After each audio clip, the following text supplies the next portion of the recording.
Alors bonjour à tous, bienvenue. Aujourd'hui, mon nom est Claude Hurtaud, pasteur de l'Église de l'Espoir des Mille-Îles, ici même à Sainte-Thérèse. Alors bienvenue. Alors aujourd'hui, le 25 avril 2021, on va faire notre service ensemble et puis j'aimerais juste commencer avec quelques petites annonces pendant que les gens se rassemblent.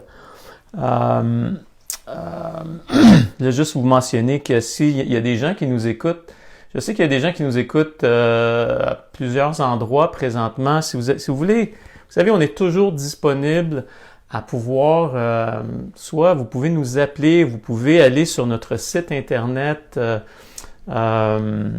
Église de l'Espoir des Mille-Îles et aller sur l'onglet simplement en haut à droite, Contact. Et vous pouvez cliquer là-dessus puis nous laisser un petit message. Et puis, si vous avez des questions ou si vous voulez communiquer avec nous, ça va vraiment nous faire plaisir de pouvoir jaser avec vous. Il y en a plusieurs qui le font. Puis, je trouve ça vraiment intéressant de pouvoir commencer ou continuer édifier, encourager le corps de Christ comme ça. Hier, on a eu, comme beaucoup d'entre vous, on a tous participé, je crois, à la conférence de John Piper. En passant, il nous reste encore des livres. S'il y a des gens qui sont intéressés, on s'est fait donner plusieurs livres, une quarantaine de livres à l'Église. Alors, s'il y en a qui sont intéressés à recevoir ce livre-là, faites-nous signe encore une fois sur notre site Internet, Église de l'Espoir des Mille-Îles, et allez sur l'onglet Contact. Et vous allez pouvoir écrire et nous demander un livre et nous donner votre adresse et tout ça pour qu'on puisse vous envoyer le livre gratuitement. Alors, c'était vraiment une bonne conférence. J'ai vraiment aimé, apprécier John Piper, comme toujours. Et souvent, un des propos qu'il a mentionné hier qui était vraiment intéressant, c'était justement que souvent, l'Évangile est démontré comme un peu un magasin de bonbons, un genre de place où tu reçois juste des bonnes choses, que tu vas devenir socialement acceptable, que tu vas rentrer dans une genre de doctrine de prospérité ou ce que tu vas. Puis il nous faisait part comment que, c'est ça, j'ai beaucoup apprécié ça, comment que l'Évangile nous permet de rencontrer ce grand Dieu. Donc c'est pas nécessairement d'avoir des bonbons puis des choses. Oui, on va en parler tantôt. Oui, on va avoir des bénéfices de ça, d'apprendre à connaître Dieu, mais la première chose, je pense que c'est vraiment ça, on apprend à connaître ce Dieu qui est bon, qui est grand, qui est majestueux, puis on a la chance de pouvoir le connaître et ça devient comme bien plus que de l'or, ça devient bien plus que les avoirs qu'on peut avoir. Psaume 19, verset 11, on sait de ce verset-là, les paroles de Dieu sont plus précieuses que l'or. Alors, c'était vraiment une conférence de John Piper très, très, très encourageante de revenir justement à l'Évangile. Et finalement, l'Évangile, c'était effectivement Dieu. C'est Dieu, l'Évangile. Dans son plan, dans sa provision, dans l'espérance, c'est de A à Z Dieu. Puis quand on va être devant lui, on va être justement devant Dieu. Oui, il va y avoir des planchers en or, puis il va y avoir des rubis, puis il va y avoir plein de belles choses, mais au-delà de tout ça, il va y avoir Dieu sur son trône, qu'on va pouvoir admirer la splendeur de la grâce de Dieu pendant l'éternité. Ça va être, c'est incompréhensible à notre petite tête présentement, mais ça va être vraiment béni. Alors donc, on continue durant la semaine, donc nos capsules, le mardi, jeudi, les temps de prière, le mercredi soir, pour ceux qui le veulent. Encore une fois, vous pouvez nous appeler si vous voulez participer à ces réunions de prière-là. Et naturellement, les rencontres et les coups de téléphone. Et je vous encourage aussi en tant que membre de l'Église de l'Espoir des Mille-Îles à vous appeler les uns les autres, à prendre 2, 3 noms cette semaine. Et encore une fois, de persévérer là-dedans, de la communion fraternelle. Ça fait partie de l'essentiel de l'Église. Alors, faisons ça les uns avec les autres. Prenez la liste de téléphone et appelons-nous les uns les autres et encourageons-nous. Juste savoir comment ça va, juste savoir comment ça se passe, juste savoir s'il y a des besoins quelconques. Alors, je vous encourage à pouvoir faire ça. Alors, tournez avec moi dans Romains 1.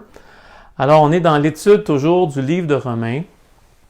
Et pour ceux qui se joignent à nous, aujourd'hui, on a des gens sur les téléphones. On a quelques personnes. J'en ai un ici, une personne, là, Marcel, qui est sur mon téléphone, alors qui nous écoute parce qu'il n'y a pas d'Internet chez lui. Puis il y en a d'autres aussi, que je ne mentionnerai pas, mais il y en a d'autres qui sont encore sur téléphone. Il y a des gens qui ouvrent leur téléphone, puis que là, ben, ils peuvent entendre le message à travers leur téléphone. Fait que c'est vraiment béni.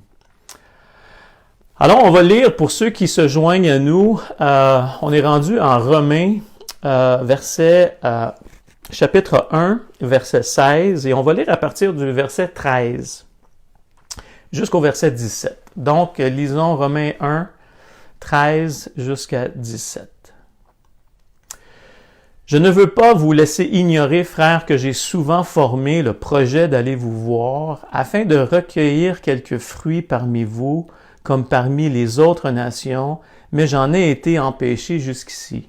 Je me dois aux Grecs, aux barbares, aux savants, aux ignorants, et j'ai un vif désir de vous annoncer l'Évangile à vous qui êtes à Rome.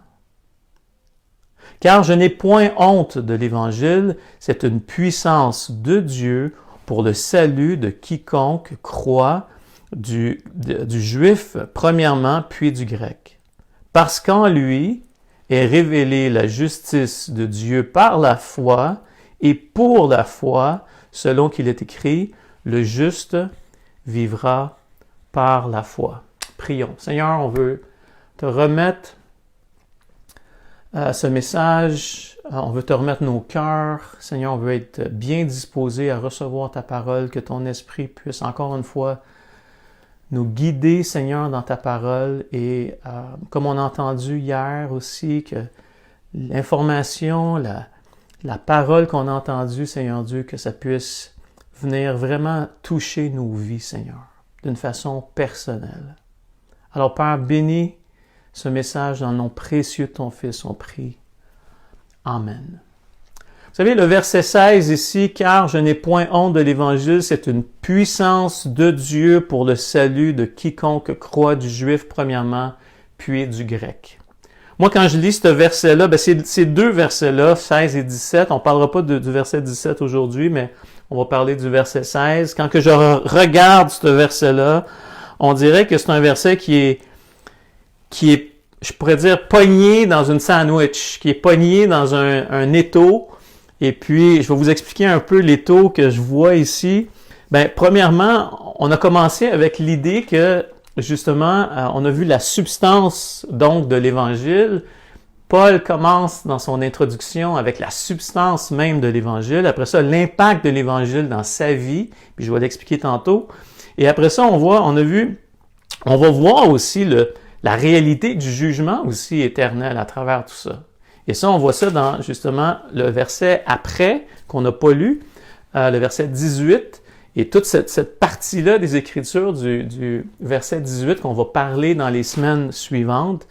Mais donc, la substance de l'Évangile dans son introduction, l'impact de l'Évangile donc dans nos vies, puis la réalité du jugement éternel, c'est vraiment trois choses qu'on voit ici, que le verset 16 et le verset 17 sont vraiment comme, je pourrais dire, pognés, pris dans ce contexte-là.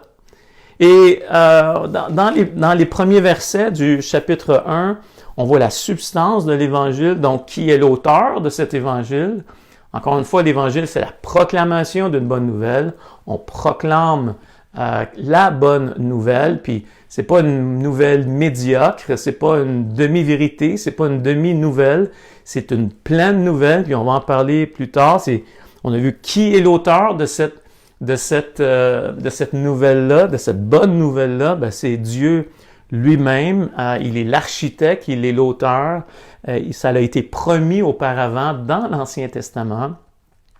Ça a été prophétisé par des prophètes de l'Ancien Testament. Donc, il y a eu des prophéties des centaines d'années auparavant qui nous ont conduits aujourd'hui à voir cet évangile aujourd'hui avec nous. Et là, ça dit par les prophètes dans les Écritures qui concerne qui? Qui concerne son Fils. Alors, Paul nous fait vraiment une introduction, dans le fond, de la substance même de l'Évangile, qui est, pour finir, la souffrance, la mort, la glorification, la résurrection de Jésus-Christ. Jésus-Christ qui, il y a 2000 ans, est mort, a souffert, mort et a été glorifié. Et maintenant, il est ressuscité des morts. Et maintenant, donc, on peut mettre maintenant notre confiance en lui. L'impact, maintenant, on voit un petit peu plus loin l'impact de l'Évangile que l'Évangile a eu dans la vie de Paul. Puis là, on rentre au verset, à partir du verset 9, c'est sûr qu'il va commencer au verset 8, « Je », et là on entend les « je » de Paul. « Je rends grâce à mon Dieu » au verset 8, au verset 9, « Je sers Dieu, je désire vous voir, que nous soyons encouragés ensemble. » Alors tiens, on voit vraiment ici que l'Évangile, c'est pas juste un bibelot sur une tablette, mais l'Évangile est rentré dans la vie de Paul et fait partie intégralement de sa vie. Et ça, qu'est-ce que ça produit?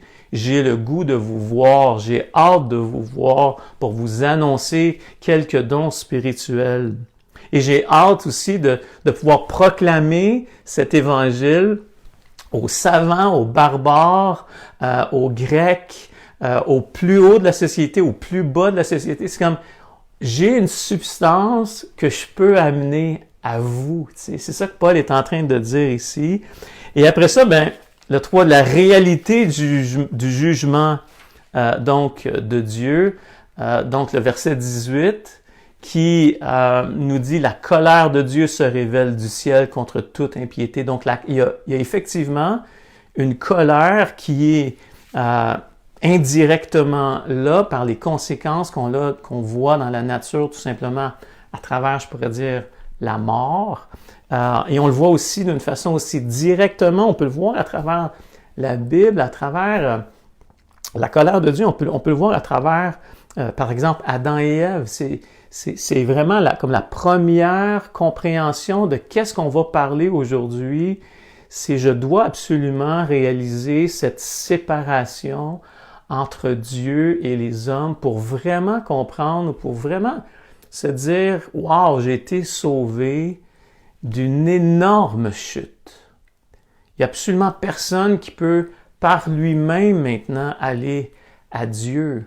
La seule façon qu'il peut aller à Dieu maintenant, c'est simple, c'est par le médiateur, Jésus-Christ, qui lui a la vie, qui lui est le chemin, qui lui est le médiateur entre Dieu. Il y a un seul chemin pour aller à Dieu maintenant, et c'est Christ. Donc, on voit Adam et Ève, la chute, la séparation dans Dieu, entre Dieu et les hommes. On peut voir aussi la colère de Dieu à travers le déluge, à travers Sodome et Gomorrhe, à travers plein de réalités bibliques, la captivité de Babylone aussi, le peuple d'Israël qui ont été rebelles à marcher avec Dieu, puis à juste essayer non, ils ont décidé de faire des idoles, ils ont décidé de faire des statuettes, ils ont décidé de s'éloigner de ce que Dieu avait simplement mentionné pour que Dieu puisse vivre entre eux. Ça a toujours été ça, hein? Dieu a toujours voulu vivre au milieu de son peuple.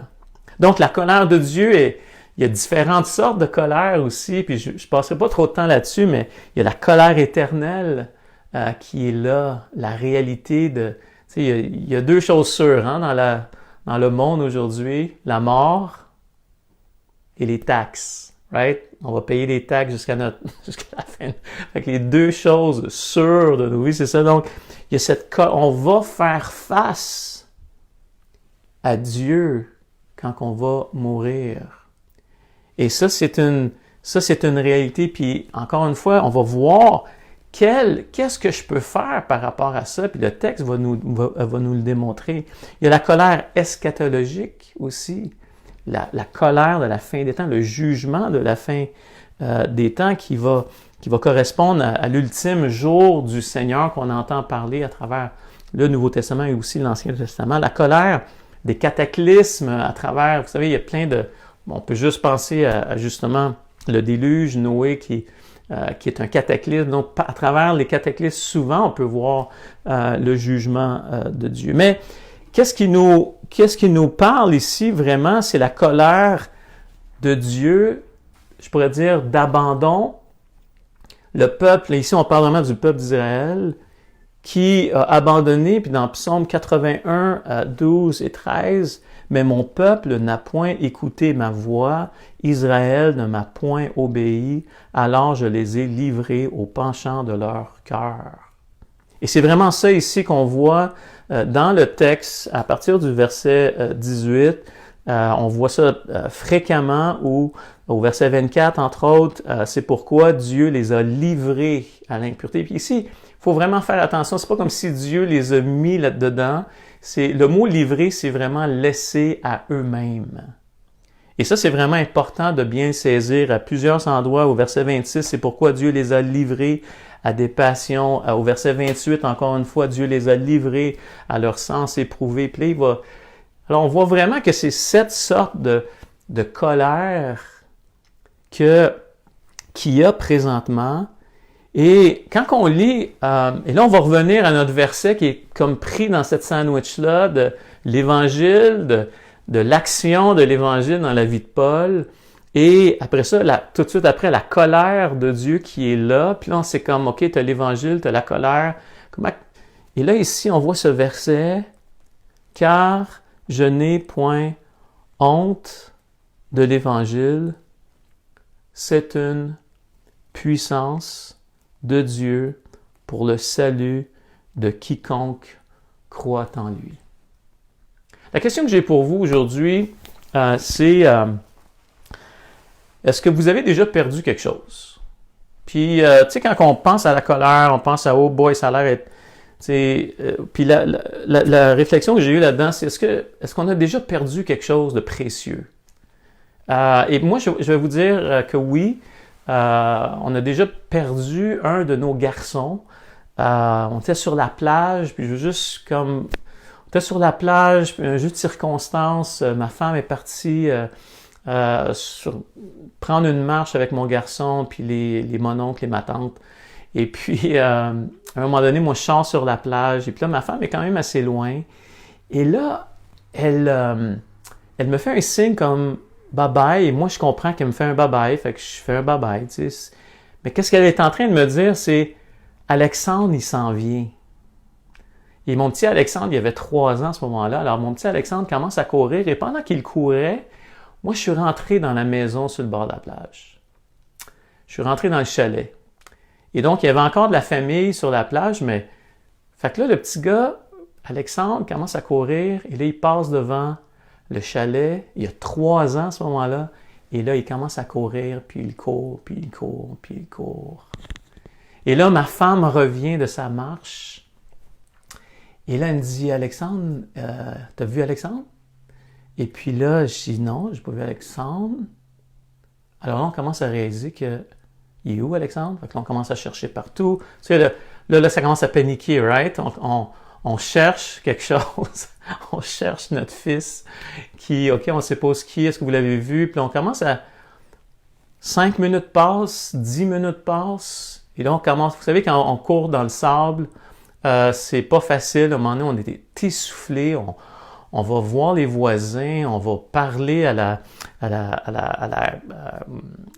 des sauveteurs qui avaient des VTT, puis là, ça commence à être sérieux. Là. Ça fait 15 minutes, là, on est même rendu dans le 20 minutes. Les autorités ont été aussi, la police a été appelée. Fait que là, on est vraiment troublé. Puis on ne sait pas quoi faire. Et là, qu'est-ce qui se passe? C'est qu'on est fatigué parce qu'on a couru de gauche à droite dans le sable. Et là, il nous manque des ressources. Il nous manque de la force. Alors, qu'est-ce qu'on fait quand il nous manque de la force? Ben, justement, on appelle la police, on appelle des ressources, on demande à des gens. Et c'est ça qu'on a fait. Et le point, c'était vraiment de trouver d'autres ressources pour pouvoir nous aider à trouver notre fils sur la plage. Je vais continuer avec cette histoire-là un peu plus tard, Puis je vais vous donner qu'est-ce qui est arrivé à la fin du message ce matin. Mais la question pour nous ce matin, c'est est-ce qu'on a déjà perdu quelque chose? Puis est-ce que j'ai des manques de ressources présentement? Est-ce que j'ai à quelque part dans ma vie, je sens que j'ai un manque de ressources? Et vous savez, vous avez à Blainville, c'est du sable partout, la terre c'est du sable, et présentement ils sont en train de faire un gros hôtel pas loin ici. Et qu'est-ce qu'ils vont faire? C'est qu'ils vont mettre des pilotis en métal dans le sol pour pouvoir faire cet édifice-là. Vous savez, autant grande est un édifice, autant grand va être aussi la fondation. Et la fondation devient vraiment important parce que c'est la fondation qui va avoir la puissance de tenir cet édifice. C'est la fondation qui va faire en sorte qu'il va...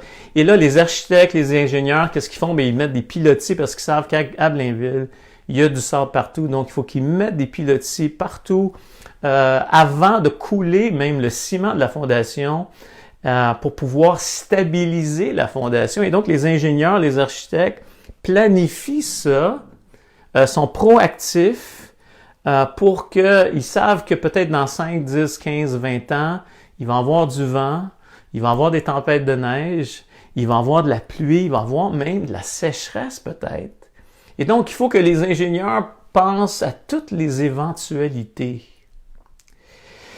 Et donc, les constructeurs vont tellement bien planifier qu'ils, comme le verset nous dit ici, ils n'auront pas honte parce qu'ils savent que la fondation va être solide. Et on a parlé de ça un peu car je n'ai point honte de l'Évangile. On a parlé un petit peu de ça. Mais là, ici, je veux amener votre attention sur l'Évangile, c'est la puissance de Dieu pour le salut de quiconque. Donc, la puissance, c'est la chose qu'on va parler ce matin. Deuxièmement, le salut. Donc, on va décortiquer un peu c'est quoi le salut. Donc, l'Évangile, c'est une puissance.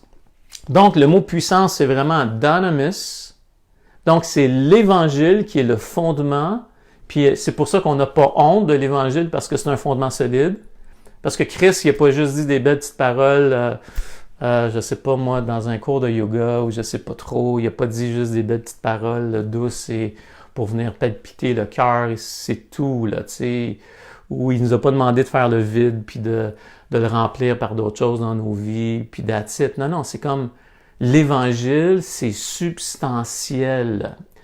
Avant même la fondation du monde, Dieu avait planifié cet Évangile, avait été prophétisé dans l'Ancien Testament des centaines d'années auparavant, et on la voit présentement dans les Écritures encore aujourd'hui. Elle est encore effective et on voit l'accomplissement de cet Évangile en Christ Jésus qui est mort il y a 2000 ans. Donc, c'est une puissance.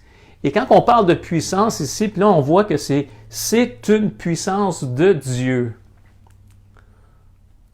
L'Évangile, c'est la puissance. Et le mot dynamis ici, c'est vraiment de rendre capable. C'est de donner l'habilité. Dieu, à travers l'Évangile, a eu l'habilité de pouvoir nous sauver. Dieu a eu l'habilité et aussi, elle donne aussi, le mot dynamis a aussi cette connotation de vouloir dire, elle donne la volonté de pouvoir faire ce que Dieu veut. Donc, c'est une puissance, donc il rend capable. Et 1 Corinthiens 2, verset 5, afin que votre foi fût fondée non sur la sagesse des hommes, mais sur la puissance de Dieu. Et la puissance de Dieu, c'est quoi? C'est l'Évangile.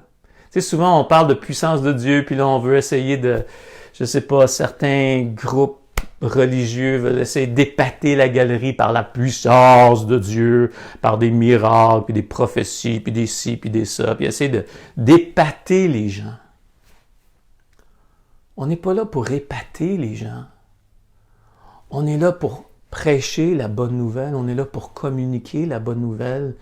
qui est la puissance de Dieu. La puissance de Dieu, c'est pas nécessairement le fait que Dieu va ouvrir la mer Rouge pour laisser passer les Israélites. Oui, ça démontre une certaine puissance, mais c'est pas de ça qu'on parle ici. Ici, on parle de la puissance de Dieu qui a été révélée par l'Évangile, par cette bonne nouvelle qui a été manifestée substantiellement par l'œuvre de Christ. Donc, à quel endroit que je me tourne? À quel endroit que je me tourne dans ma vie pour chercher la puissance? On a parlé hier, je me tourne vers l'Évangile. En tant que croyant, je parle. Pas juste en tant que personne qui sont pas sûrs, puis il y en a qui sont à la recherche, puis vous savez, c'est tellement bon de se poser des questions. Comme dirait R.C. Sproul, il n'y a pas une question niaiseuse à propos des Écritures ou à propos de la vie ou à propos... Toutes les questions doivent, dans la mesure du possible, être répondues. Alors, si vous êtes en train de chercher, je vous encourage vraiment à vous tourner vers l'Évangile du Seigneur Jésus-Christ qui, lui, c'est substantiel. Puis on va continuer avec ça. Donc, pour que votre foi soit fondée non pas juste sur des belles philosophies de ce monde, des idées seulement, mais que ça soit fondé sur la puissance de Dieu qui est l'Évangile. Et la révélation de l'Évangile, c'est vraiment Christ qui a souffert, qui est mort à la croix, qui a été glorifié, qui est maintenant assis dans les lieux célestes et qu'il est ressuscité. Et maintenant, il règne. Et il nous dit tous, « Venez à moi, vous tous qui êtes fatigués et chargés, je vous donnerai du repos. » Donc, la puissance de Dieu pour le salut. Deuxième point, le salut. Donc, le salut, c'est vraiment soteria dans le grec. Puis c'est l'idée du sauveur, right? C'est l'idée du sauveur, c'est l'idée de délivrance, c'est l'idée de l'action de délivrer quelqu'un du danger, de préserver quelqu'un aussi du danger. On peut penser à Noé, on peut penser à Israël, la délivrance de l'esclavage. Quand ils sont sortis d'Égypte, Dieu les a délivrés comme sauveurs. Et c'est l'essence même de Dieu de vouloir être un sauveur dans nos vies. Il y a tellement de choses qui se disent, il y a tellement de choses qu'on voit, on est tellement instable. Mais qu'est-ce qui se passe ici? C'est que Dieu veut nous sauver dans notre impuissance. Dieu veut nous montrer que oui, je ne veux pas que tu dépendes de tes ressources, parce que tes ressources vont venir fades à un moment donné. Tes ressources tu ne seras plus capable à un moment donné. Il va falloir que tu t'apprennes à vraiment te tourner vers moi, à te tourner vers ma puissance, qui est la puissance de l'Évangile, d'être justifié, d'avoir été adopté, d'avoir été reçu de lui. Dans Luc 1, verset 77, ça nous dit « Afin de donner à son peuple la connaissance du salut par le pardon de ses fautes. » Donc, Dieu veut qu'on ait cette connaissance du salut. Pourquoi? Pour avoir justement le pardon de nos fautes et de savoir qu'on a été pardonné. Il veut qu'on ait la connaissance du salut, pas juste comme, encore une fois, une bonne philosophie, une bonne religion. Moi, je fais des bonnes choses. Moi, je suis un bon chrétien. Non, il veut que je mange, si je peux utiliser ce mot-là, que je mange l'Évangile aujourd'hui. Encore une fois, John Piper disait dans un autre message que j'ai déjà entendu, la pire tragédie de la chrétienté aujourd'hui, c'est de penser que l'Évangile est seulement pour les non-sauvés. Non, l'Évangile est pour les croyants. J'ai besoin de l'Évangile aujourd'hui. J'ai besoin de l'Évangile pour aller à la prochaine étape de ma vie. Et l'Église, c'est ça. L'Église, c'est l'endroit où on peut justement passer à la prochaine étape de notre vie, parce que l'Évangile est au centre de l'Église. Et croyez-moi, c'est pas juste, comme je disais tantôt, une simple petite philosophie, une bonne idée, un concept religieux qui va pouvoir faire ça. C'est vraiment la pleine connaissance, comme ça dit dans Luc 1, 77, afin de donner à son peuple la connaissance du salut par le pardon de ses péchés, par cette connaissance, le fait que je suis bien fondé en lui. Et donc, les édifices qui vont être mis sur ces pilotis bientôt ici à Blainville, bien, ils vont être bien fermes parce qu'ils ont une bonne fondation. C'est pas juste une idée sur une bout de papier ou une émotion spéciale. Non, ça a été réfléchi, ça a été pensé. Les architectes, les ingénieurs se sont mis à la table à dessin. Ils ont pensé à toutes les éventualités. Et donc, Dieu a pensé à toutes les éventualités parce que, justement, c'est une puissance de Dieu pour le salut de quiconque. Comment que ça peut être le salut pour quiconque veut bien croire? Well, il y a un bon fondement.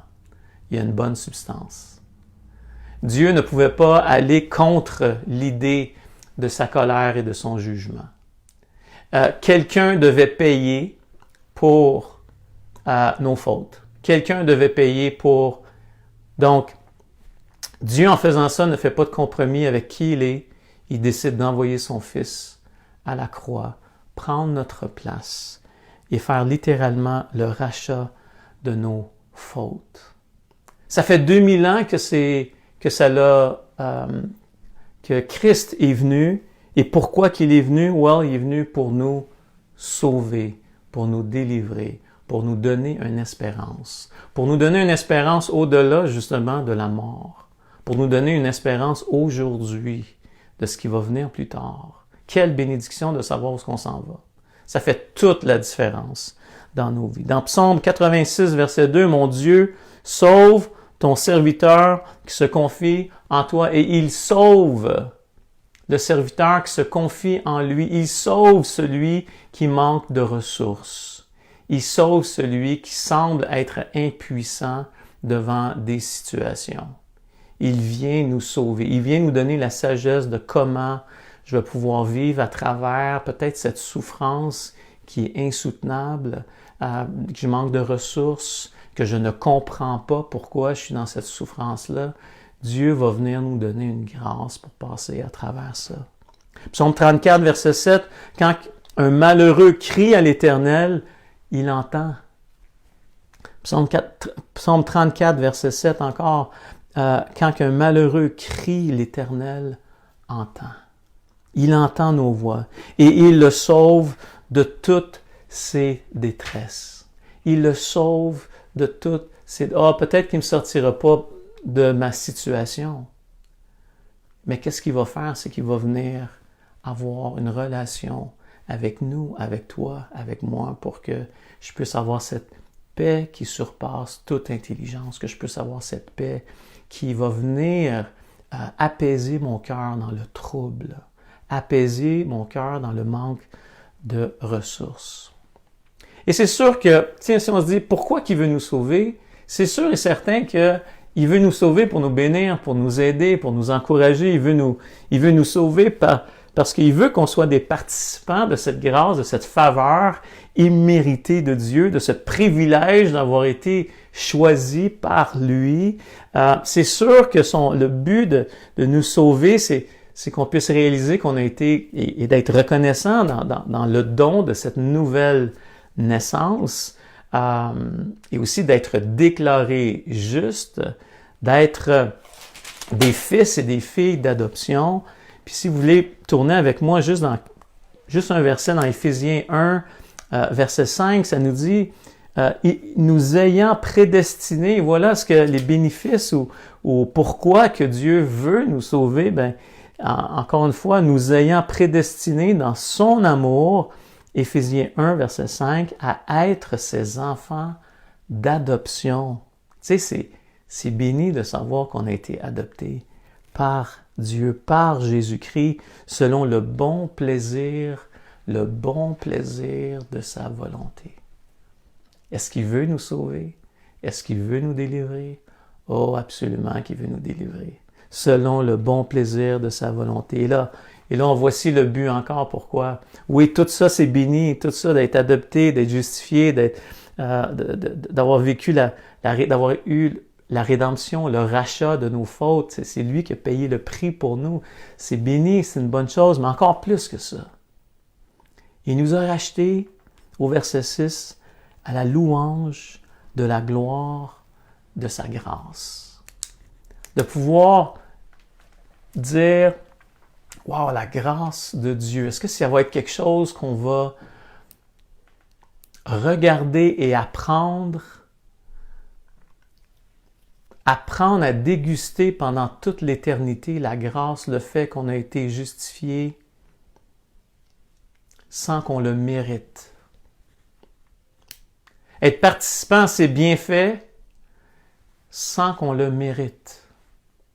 Être les récipients de son amour sans qu'on le mérite. Donc, au verset 6 de Éphésiens 1, à la louange de la gloire de sa grâce qu'il nous a accordée en son bien-aimé. C'est un peu ce que John Piper disait hier, que le but de l'Évangile, c'est Dieu. Le but de l'Évangile, c'est de se tourner vers lui. Comme je disais au début, c'est pas juste les bonbons, c'est pas juste tout ce que Dieu nous donne, mais c'est de réaliser que maintenant, j'ai et je peux avoir une communion avec ce Dieu qui est tellement grand. Souvent, on est dans nos vies, puis on a tellement une image de Dieu qui est tout petit. On a tellement une image de Dieu qui est comme « Ah, il est où Dieu? » Tu sais, souvent on dit l'air qu'on respire. Non, je peux pas trop aller là-dedans, mais donc, quand on va être devant Dieu, c'est béni de savoir que je vais avoir un représentant. Quand je vais mourir puis je vais me présenter devant lui, c'est vraiment bon de savoir que j'ai un représentant qui est Jésus-Christ, qui est l'avocat, qui est un avocat pour moi et qui prend ma défense, puis qui a payé ma faute, qui a payé votre faute. C'est vraiment béni, mais le but ultime, c'est « Wow! Enfin, je vois Dieu. Enfin, j'ai une relation directe avec lui. Enfin, je vois sa grandeur. Je vois qui il est vraiment. » Là, présentement, nous, en tant que croyants, on grandit là-dedans. On apprend à grandir, on apprend à le connaître. Et là, notre capacité de marcher avec lui grandit, prend de l'ampleur. Elle n'est pas parfaite encore. Notre foi, mesdames et messieurs, n'est pas parfaite encore. Mais on grandit. On prend de l'expansion. On apprend à le connaître. Mais quand on va être devant lui, on va le voir comme il est vraiment, dans toute sa splendeur, dans toute sa grandeur. Et donc, le but vraiment de l'Évangile, c'est qu'on puisse contempler sa gloire. Puis là, ici, Paul va dire à la louange de la gloire de sa grâce.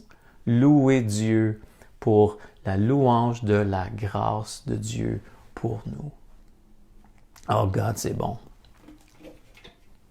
Donc, quand on va être devant Dieu, c'est pas nos bonnes idées qui vont faire en sorte à ce que je vais pouvoir rentrer dans sa présence. Quand que je vais être devant lui, ce ne sera pas mes richesses, puis ce ne sera pas les bonnes vibes. Hein? Quand on va se présenter devant Dieu, ça ne sera pas hey, « moi j'ai des bonnes vibes, moi je sens que tout est correct ». Non, ça va être « t'es-tu le Fils ?» Simplement cette question. Qu'est-ce que tu as fait de mon Fils que j'ai mis à la croix? Qui paye ta faute? Qui paye ton erreur? Comparatif. C'est sûr que si je suis un peu arrogant, puis je me dis, je me compare pas vraiment à Dieu, j'ai pas besoin d'être juste devant Dieu. Je n'ai pas besoin de lui, moi. OK, ça c'est une affaire. Mais si je veux me présenter devant Dieu, vous savez, je peux pas me présenter devant Dieu seul. Je dois me présenter devant Dieu avec celui qui est venu me sauver, avec celui qui a la puissance de me sauver. Je dois me présenter avec Christ. Vous savez, soyez sans crainte en passant. Le ciel va être rempli de personnes immoraux, pécheurs, qui se sentent pas dignes. Le ciel va être rempli de ça parce qu'ils ont cru en Christ. Le ciel va être rempli de gens qui pensent qu'ils ne méritent pas c'est exactement pour eux autres. On ne mérite pas le ciel. On ne mérite pas de rentrer dans sa présence. Seulement parce qu'on a cru en Jésus-Christ, seulement parce qu'il est le médiateur, que Christ est le médiateur. Il est le chemin pour qu'on puisse aller à Dieu. Vous savez, mon fils, quand on l'a retrouvé, il était rendu, il avait couru pendant à peu près 2 ou 3 kilomètres. Et c'est une famille qui ont vu ce petit garçon passer sur la plage avec son petit costume de bain jaune-orange. Et puis, fait que là, ils l'ont arrêté. Puis, hey, tu t'en vas où? Tu sais, puis là, ils ont vu qu'il parlait pas trop bien anglais. Fait que là, ils ont contacté la police. Ils ont eu un bon réflexe. Et puis, la police nous l'a ramené. Vous savez, ça ici, ça, c'est comme tout ça, là, pour moi, c'est très émotionnel. Ça a été un temps vraiment intense parce que celle-là, ça faisait peut-être une demi-heure Puis là, finalement, les gardes-côtes nous ont dit on a retrouvé votre fils. Puis là, on est tombé en larmes, on est vraiment comme... En tout cas, ça a été intense. Alors, quand ils nous ont ramené Alexandre, petit gars, petit costume de bain, il sort de la voiture des policiers. Et là, la première chose que mon fils va dire quand il nous voit, ça c'est très représentatif de nos vies. La première chose que mon fils va dire quand il nous voit, c'est « Je m'excuse. Oh, je m'excuse. » Puis nous autres, on est là. On s'en fout de tes excuses. On est tellement content de te voir, tu sais. La première chose qu'on veut faire, c'est on veut le serrer dans nos bras. Tu sais. On est content qu'il a été retrouvé. On est content qu'il est maintenant délivré d'être perdu, right? On est content d'être ça. Puis je me souviens que ça a été un moment assez intense. Moi et ma femme, moi en tout cas, ma femme aussi, on n'a jamais senti ce feeling-là, cet amour-là pour un être humain, que cet événement-là qui est arrivé, on avait le sentiment d'avoir perdu notre fils. Puis là, on peut juste comme s'imaginer ça avec Dieu. Puis là, je vais continuer avec ça ici, mais tu sais, Jésus-Christ a payé le prix pour nous retrouver. Tu sais, la doctrine de la rédemption, c'est le rachat de nos fautes. La doctrine de la rédemption, ça fait partie du salut, c'est une des facettes, comme on a vu hier, une facette du diamant de l'Évangile, qui est la rédemption. Donc, il est venu nous racheter du marché, il est venu nous racheter hors du marché, Galates 3, verset 13, Matthieu 20, 28. Il nous a libérés en payant la rançon pour nous, dans 1 Pierre 1, 18. Et dans Romains 3, verset 24, ils sont gratuitement justifiés par sa grâce, par le moyen du rachat, par le moyen de la rédemption qui est en Jésus-Christ. Pensez-vous que mon feeling de vouloir retrouver mon fils et pas une image du père qui veut retrouver ses enfants et qui est prête à payer le prix et qui est prête à faire tout en son pouvoir pour pouvoir avoir notre relation avec lui. Souvent dans nos vies, on est comme... on est dans un genre de mode moi, il faut que je fasse des affaires, ou moi, il faut que je sois correct, ou moi, il faut que je sois ci, puis il faut que je sois ça. Puis ça, c'est tout correct, ça. Il y a personne qui est contre la vertu. Mais rappelons-nous que c'est le désir de Dieu de vouloir prendre dans ses bras. C'est le désir de Dieu que lui a payé le prix, qu'il lui nous a rachetés par le moyen du rachat, par le moyen de la rédemption en Christ. Je me souviendrai toujours de cette journée-là, quand j'ai retrouvé mon fils, je suis allé dans ma chambre et j'ai demandé pardon à Dieu. Ça, c'est mon témoignage. J'ai demandé pardon à Dieu parce que je me disais, comment que cette situation-là me montrait comment que j'aimais mon fils, à quel point que je l'aimais. Puis là, je me souviendrai toujours, je suis rentré dans la chambre toute seule, j'ai demandé pardon à Dieu de dire, Seigneur, des fois je doute que tu veux nous sauver, tu sais, de nos misères, de nos souffrances, de nos temps difficiles, C'est comme si Dieu nous dit, non, regarde, j'ai tout fait. Tu sais, encore une fois, Romains 1, verset 17, verset 16, donc je n'ai point honte de l'Évangile, c'est une puissance. Il a la puissance pour le salut de quiconque. Il a la puissance, il veut le faire, il l'a fait, il l'a prouvé. Romains 5, verset 8, Dieu prouve son amour envers nous parce que on voulait rien savoir de lui. Il a donné son Fils à la croix pour que quiconque maintenant, peu importe qui, veut bien croire en Christ. Oh, Dieu va le sauver. Dieu veut le sauver. Dieu a tout fait pour nous sauver. Donc, quand on réalise tranquillement le verset dans lequel on est, la sandwich, si je pouvais dire ça comme au début, à travers l'Évangile, à travers la vie de Paul, comment que Paul, je suis en train de vivre ça, les gars, là, j'ai hâte de vous voir, j'ai hâte de vous communiquer ces dons spirituels, puis après ça, la colère de Dieu, comment qu'on traite la colère dans ça, comment ça marche tout ça? Bien, rapprochons-nous de l'Évangile. Rapprochons-nous de l'Évangile parce qu'elle est effectivement une puissance, la puissance de Dieu pour le salut de quiconque croit en lui. Puissance égale Évangile. Donc, on n'est plus en train de chercher la puissance dans une tasse de thé, de lire les poches de thé. On n'est plus là.